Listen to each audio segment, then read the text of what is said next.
So I'm going to be using this new ws400 with the OBS nozzle to put some paint down on this bumper. This is a Tesla, and some quick observations about the gun. Really like the color. I like the digital gauge. Now I compared that digital gauge to, let's say, a SATA. You know, it's just the SATA I feel like is more robust because you don't have to worry about taking this thing off, plugging this hole to clean it. So I kind of like that. This is held by two magnets.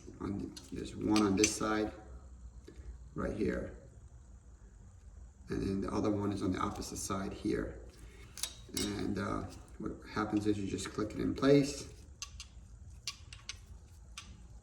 There you go. And you know, once one magnet is there, just push down. Oh no, sorry. Best way to do it is actually stick it in the hole first.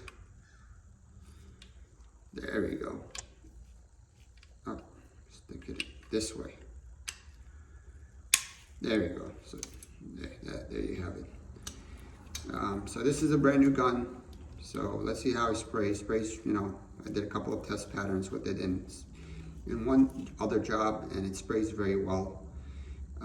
You can see because of the split nozzle, this uses a lot more CFM than an RP, even though this is also like a compliant gun. This uses a little over 13 CFM. The SATA RP uses 10 CFM, the new one anyway, the X5500.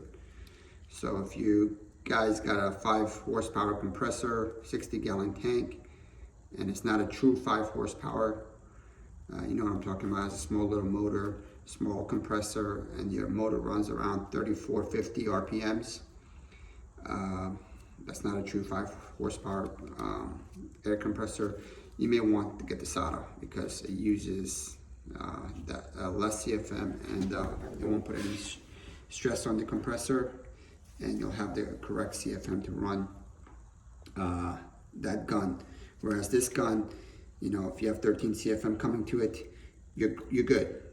But a lot of times those compressors are not really rated for, you know, no more than, let's say, 13 CFM, and that's measuring it at the outlet of the compressor itself. So by the time it comes to your hoses, you know, you don't have the correct CFM for the gun. But you know, these are professional guns.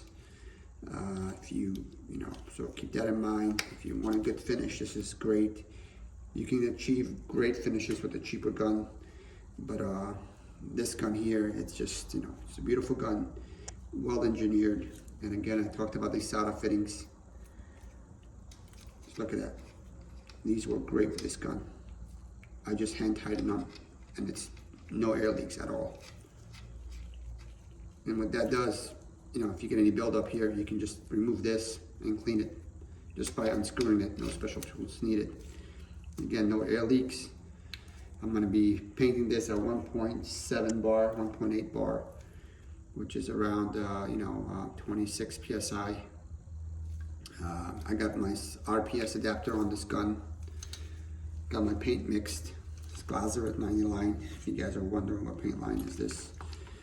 And I'm going to be using an ultra high solids clear, you know, to finish up the job. But yeah, so hope you guys found this informative. And again, you can see the massive size of this opening on the air cap, and that's to accommodate the split nozzle. The SATAs, one reason why they use less air, or even the DV1, is because this hole here, the center hole, as well as these little holes here on the air horns are a little bit smaller, and the center hole is much smaller. So hence why you need less CFM to run it. But you need this large size hole to accommodate the split nozzle, and that's where you get your pre-atomization. Does it atomize Well, yes it does. Does the solder atomize well? Yes it does. So all these guns, they atomize very well. This is supposed to be, on a different level. I don't know. But as far as pattern goes, the way it sprays great. So no complaints. All right. So let me get spraying and